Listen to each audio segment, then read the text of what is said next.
Welcome to JobStreet.com's video training session. My name is Gian Balatico. I am a Customer Relations Officer here in JobStreet.com Philippines. I've been with the company for more than 2 years, and I will be your host for today. But before we begin, I just have to give you a few reminders. First is that you have to watch the lesson in full. Second is for you to turn off all portable devices and put your mobile phones on silent to avoid distraction. And last but not least, you have to write down your questions because later on you can send it to us through email so that we can address those questions. Okay? So allow me to introduce you now the presenter for today's module. His name is Mr. Herbert Cruz, Senior Customer Relations Officer, who's been with the company for 10 years. He's already handled basically all segments, BPO companies, corporate clients, and even small-medium enterprises. Okay, so from here, Bert, take it away. Hello everyone. Over the next few minutes, we will talk about how to perform proactive sourcing for elusive talents. Thank you all for joining. Our learning objectives for this particular session would be for you to be able to identify where and how to proactively search for elusive talents without compromising TAT, and as hirers, for you to be able to learn and apply the best practices to quickly and effectively capture quality talent via JobStreet.com's simple search tool. Our agenda for this particular session would be we would discuss why is there a need for you to perform proactive sourcing and understanding first the elusive talent. We will also talk about the best practices in calibrating with your hiring manager, performing shortlisting, and increasing your candidate interest. So let us begin. Let us talk about first why is there a need for us to perform proactive sourcing. To begin, let us talk about what are hard-to-fill positions. Hard-to-fill positions are defined as, or these are actually cases wherein there are more available jobs than qualified candidates or applicants out there in the market. It is also when there are actually these jobs are of a highly technical and specialized skills, and these could be also the emerging skills that we are seeing that are being available in the market already. Now, in a survey conducted by JobStreet.com, we found out that about only 16% of the total database population of JobStreet were actively seeking for jobs. So it becomes logical that the talents that we are looking for is part of the larger graph, or about 84% who are most likely to be qualified for our job positions.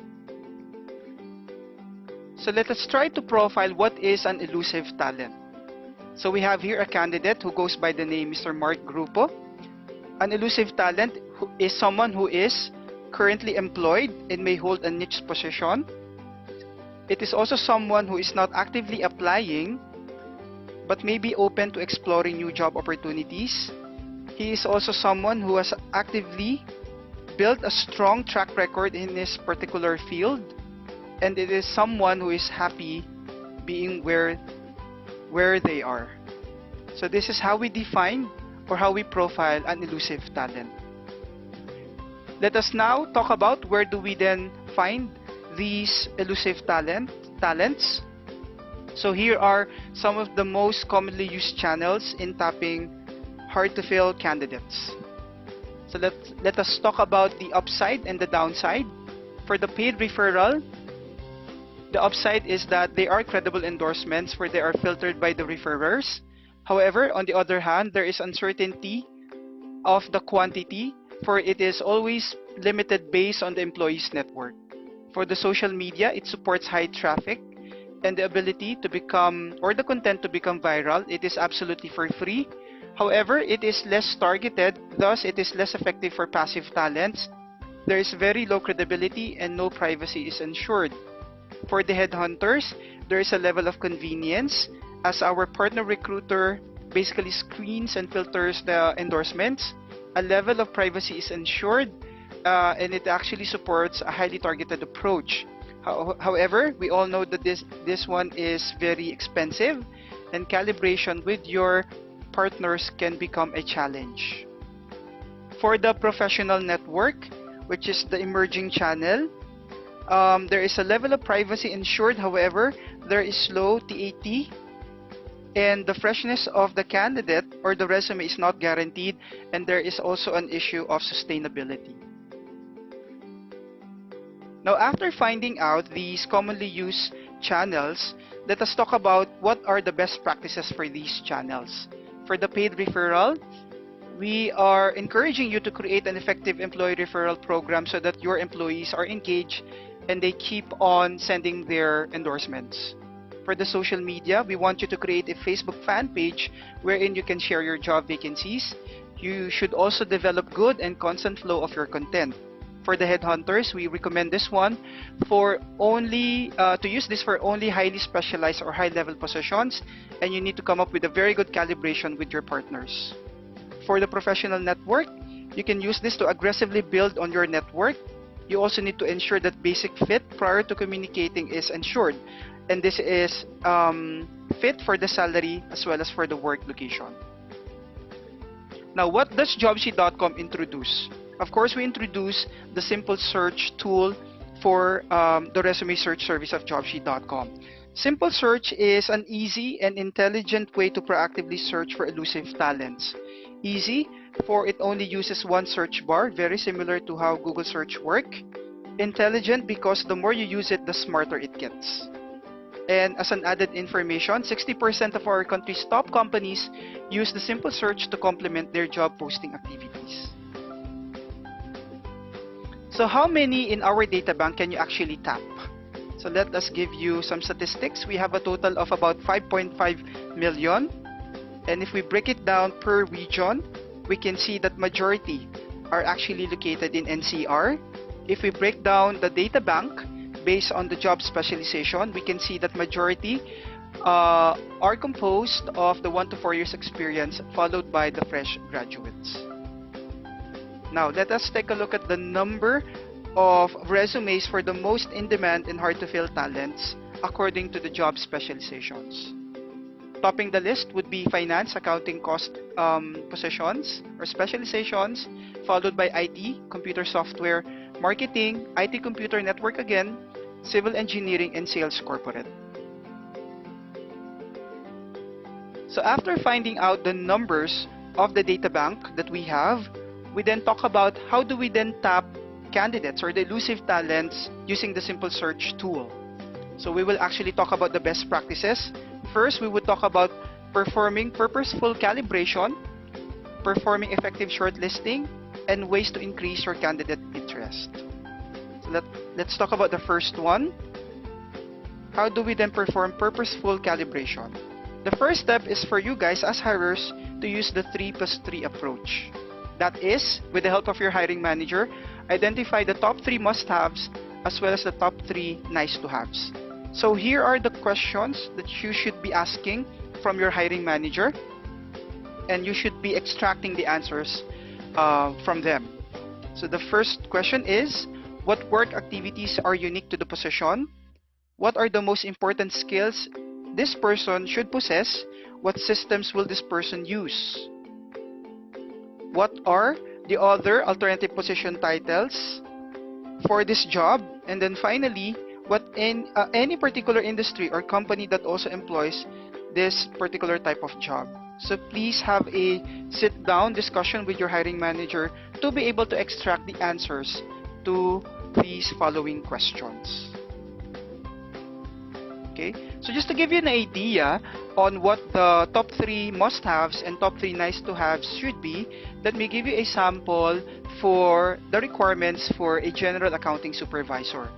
So the top 3 must-haves could be any of the following. It could be the minimum years of experience in handling general accounting work.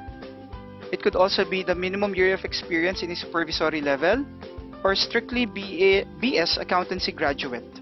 On the other hand, the top 3 nice-to-haves could be licensed CPA, BPO as the industry, and then technical skills requirement for SAP or Oracle. On the other hand, your keywords could be the following: accounting supervisor, records to report, BS accountancy, financial statements, or intercompany reconciliation. So please remember that you should be able to come up with these particular critical items as part of your calibration process with your hiring managers. Next step, to effectively perform shortlisting, you should be able to know the levels of fit with your candidates. So our recommendation is for you to be able to identify that elusive talent fast. You should be able to know the levels of fit. And fit could be basic fit, which talks about the salary and work location requirements, job fit, which talks about the skills and experience requirement, or culture fit, which talks about the personality and values fit of the candidate to that of the company.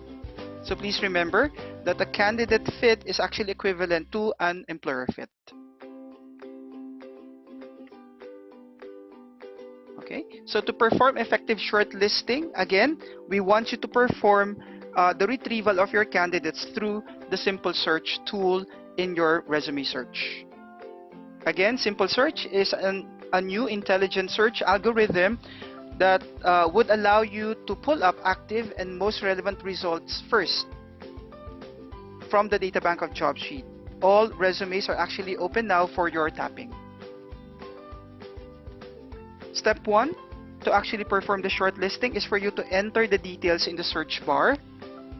So as you can see, you need to go first to the resume search tab, and then in the type box available, type in the position title or add skills or the keywords.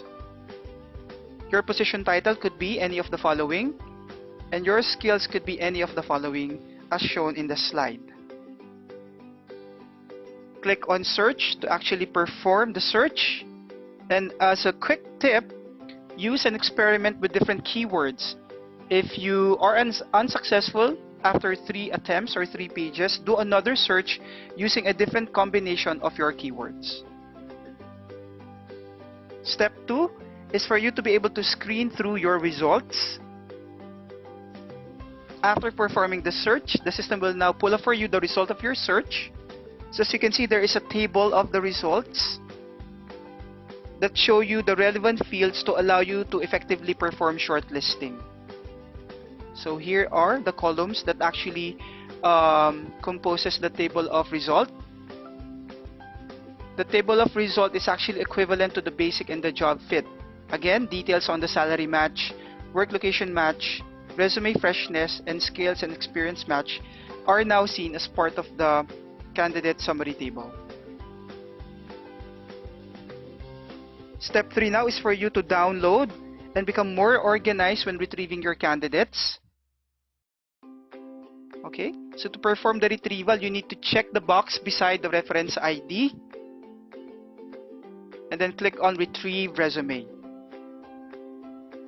Download and go to the Retrieve Resume section to view the profiles that you have downloaded.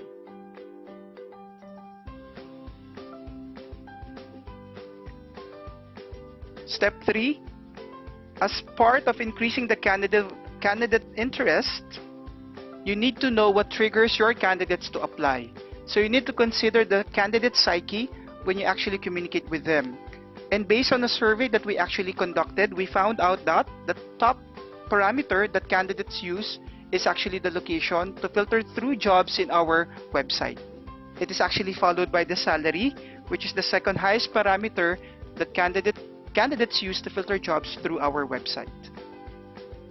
So knowing the following triggers, understand the psyche of your candidates better. Next step, as part of the increasing your candidate interest would be, our recommendation is for you to contact those with basic fit on salary and work location using the Try Contact approach of JobSheet.com. Now, the Try Contact approach is basically composed of sending the email plus the SMS and adding the call to the equation. Sending the email and SMS can be done in combo or at the same time through your SIVA system. And then our recommendation is for you to call the candidate the next day, which gives the candidate time to see the email and SMS notifications. So just to give you an idea on how critical or how crucial adding the call to the equation is, I would actually like to share with you a case study that we actually conducted covering 120 accounts. So in this particular funnel of starting with about 100 resumes that we viewed, about 60 or 60% were actually shortlisted and downloaded as per our paper screening. You notice that we were able to double the success rate of the appointment when we actually added the call to the equation from 12% to 24%, or about 14 candidates actually became more committed to the appointment when adding the call to the equation. That actually led us to about 85% success rate, or 11 candidates were actually qualified for an interview, and about 16 or 2 candidates were hired eventually for this particular case study. Okay. Let us now talk about or share with you some of the best practices that you can perform when composing an email. So here are our tips. First, you need to make it personalized and respectful. You need to highlight the candidate fit on the expected salary and preference on the work location. When composing the email, you should be able to establish trust with your candidates, and you can do that by introducing yourself and the company that you represent. Please be direct and state your objective clearly to the candidate.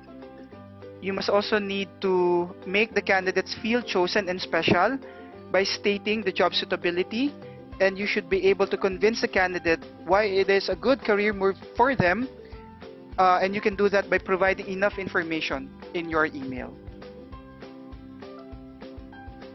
Now, what are some of the best practices when composing an SMS? You need to include the following details as part of your text or your SMS: the candidate's name, your name and the company that you represent, the position that you are offering. Important is to indicate the next steps to be done, and of course your contact details. Our recommendation is for you to use the SMS to inform the candidate of the email that you have sent as well. Now, what are some of the best practices that you can do when performing call? The best time to call your candidates would be during lunchtime, early morning, late afternoon, or early evening, or after work for those who are employed.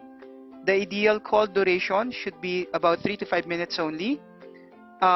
You also need to prepare for the call with your candidate, so you need to review the credentials of your candidate, and please create an elevator pitch, which is basically a 30-second intro to catch the attention of your candidate. You can do that by providing your name and the company that you represent, by providing the contact details of your company, stating the reason why the candidate got pre-selected, and of course indicating the job, the details about the job, as well as the company benefits. Please also remember to give the candidates an opportunity to ask questions. And finally, be action-oriented. If there is a good fit, please move on to the next steps. So what are some of the key takeaways that you need to know for proactive sourcing? Proactive sourcing will definitely help you fill your niche positions by following these steps. First is for you by performing purposeful calibrations with your hiring manager. Again, we talked about using the 3+3, that is identifying your 3 must-haves as well as your 3 nice-to-haves to help you identify relevant keywords. You also need to perform effective shortlisting by the simple search. For faster TAT, please ensure basic fit on the salary expectations as well as the preferred work location before interviewing the candidate. And finally, you should also increase the candidate interest by using the try-contact approach of JobSheet.com and communicate to the candidates by highlighting the basic fit on salary and the work location. Now, it is also important as hirers for you to be able to provide immediate application status to your candidates. Okay, so candidates are actually giving us this particular feedback, for they actually expect immediate feedback on their application. Okay, they could be saying that no one replies to their application or no feedback on the status of their application. So our recommendation is for you to start processing applications in Siva, and the benefits would be for you to become more organized in processing your applications that are received online. By processing your applications in Siva, you automatically provide feedback to your candidates, and you can also improve the employer branding of your company by showing a faster TAT in your average processing time. So our recommendation is for you to move the resumes of your candidates to the different folders in your Siva system. That basically concludes our session. Thank you for joining. This has been, again, Herbert Cruz, one of the Senior Customer Relations Officer, on behalf of Ms. Giam Balatico. Please send over your questions or concerns to our customer care team to the email address corpcare-ph@jobsheet.com, or please feel free to call us up at 286-6222. We hope to see you in our next online session. Thank you so much. Bye-bye.